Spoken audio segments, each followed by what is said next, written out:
Hi, everyone. My name is Tiffany Maurer with UOVC, and I am going to be going over the PMT report, also known as the Performance Measurement Tool. So your role as a subgrantee is to enter performance measurement data each quarter. You're going to clarify and update your data in response to any inquiries from UOVC, and make sure you maintain documentation of individuals served and services provided to support the data that you report in your PMT. Your PMT is going to be filled out every quarter, one PMT report per agency per quarter, and your PMT reporting coincides with the GMS progress reporting. So to start your PMT report, you're going to go to this website listed right here down in the bottom right. From there, you're going to put your login name, your username, your password, and login.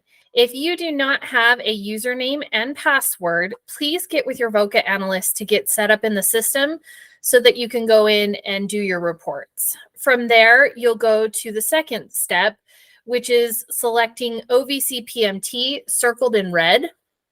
Then you'll go to your profile page.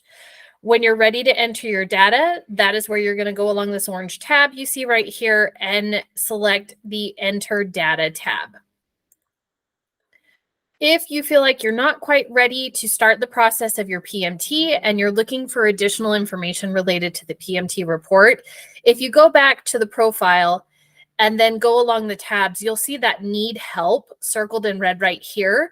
It produces a couple links that you can select whichever one you want to look for additional information related to the PMT. Also available from these links is the Office for Victims of Crime Performance Measurement Dictionary and Terminology Resource. This gives definitions related to crime categories as well as services. So if you have a question about either one of those, this is a great resource to go in and look. It's a PDF that you can download and just keep on your computer or print out and use, whatever you want to do. But it's a good reference guide as you go through the process of completing your PMT. If you are not ready to enter your data, but you're trying to pull all your information together, if you go into that Need Help tab and that second link that has the resources and PMT materials, they have a blank copy of the PMT report that you can download and use to complete your data. You can also contact your VOCA grant analyst to get a copy of this form. Because if you're ready to enter your data, that's great. But if you feel like you're going to need a little bit more time, I would strongly encourage downloading this form and using it as you go to complete your data. As a reminder, your sessions will time out after 30 minutes after you stop saving data. So to avoid losing or having to re-enter data, click the Save button before leaving the system unattended or when you are finished entering your data, so you don't lose it. But like I said, if you need more time, I would definitely use the printable form and fill it out and then just go in and enter in one step. So we're going to break down the report. This is based on a report that was submitted this most recent quarter. Here we see the population demographics. When completing your number of individuals served, this is the prorated amount based on your VOCA award and the work being performed by VOCA-funded staff and any match, if applicable, employees. When counting individuals served, you would count both the primary and secondary victims in the categories. Victims are considered all new in the reporting period of October through December. For those implementing new programs, victims are going to be considered new in both the first quarter reporting as well as the second. So to kind of briefly go over the questions, question 1 is both new and returning victims. Question 2 is the number of anonymous contacts. Question 3, out of the number reported in question 1, how many are new?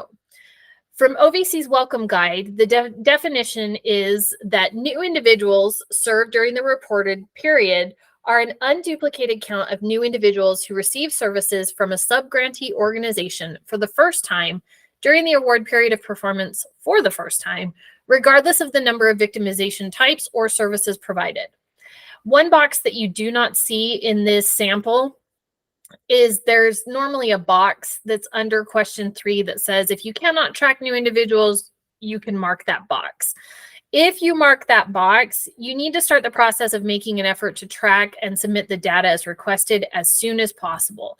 Not tracked option is not an ongoing option for your data, and it's going to be phased out at some point by OVC.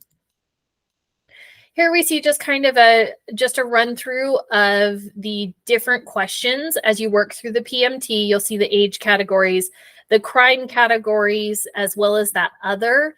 If you are utilizing other, before you go and enter in all of that data, please take a look at the terminology resource, because some items that are listed in other actually fall under some of the other categories. So just double check before you enter a bunch of numbers into data and then you go through the process of explaining those numbers.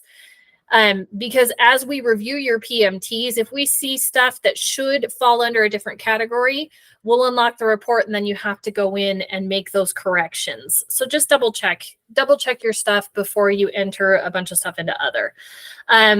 Another thing is, of the individuals who receive services, how many presented with more than one type of victimization during the reporting period?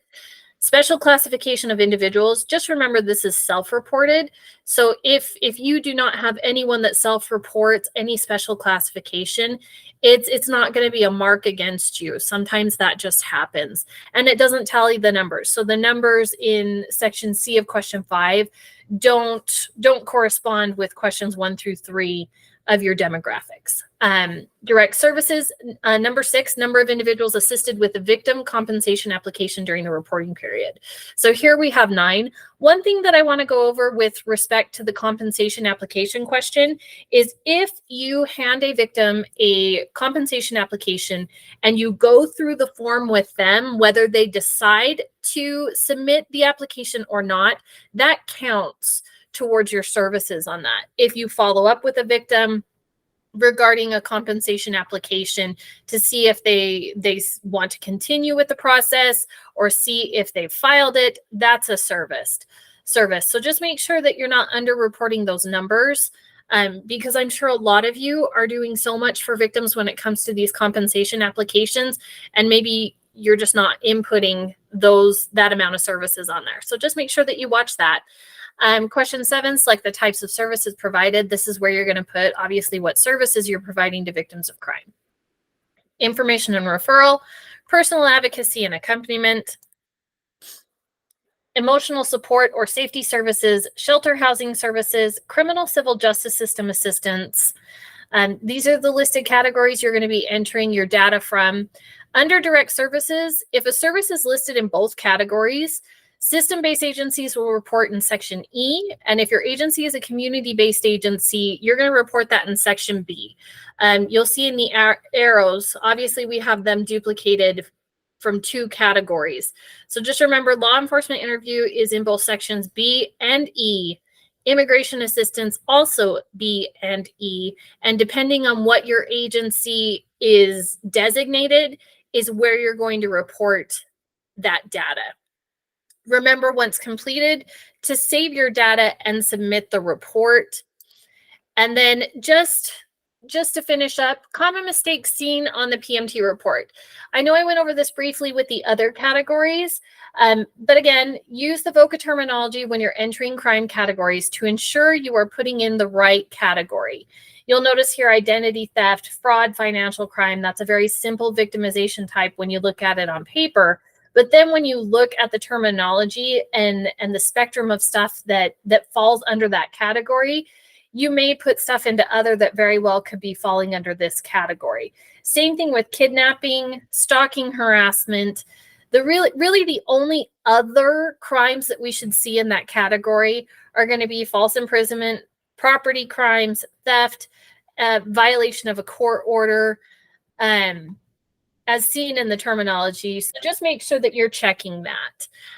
Just to go over a few non-VOCA allowable activities and data: dog bites, attack unless the owner intentionally has their dog attack another person. That would fall under assault, so it's not a dog bite. Riot, who is the victim? Substance abuse, criminal charges where victims are businesses, here to stop. Suicide, unattended or attended deaths, citizen concern if it is not criminal in nature, missing person, And one thing that we've seen recently is contributing to the delinquency of a minor. So unless the minor in that individual's care is abused, it wouldn't be considered a crime. And if that did happen, it wouldn't be contributing, it would be child abuse. So as you go through your report and you're entering that data, please just double check those categories as you work through it. And if you feel like you're not going to have enough time, like I said, please use that form to fill it out, as well as the resource and terminology to help you as you go through the process of completing your PMT.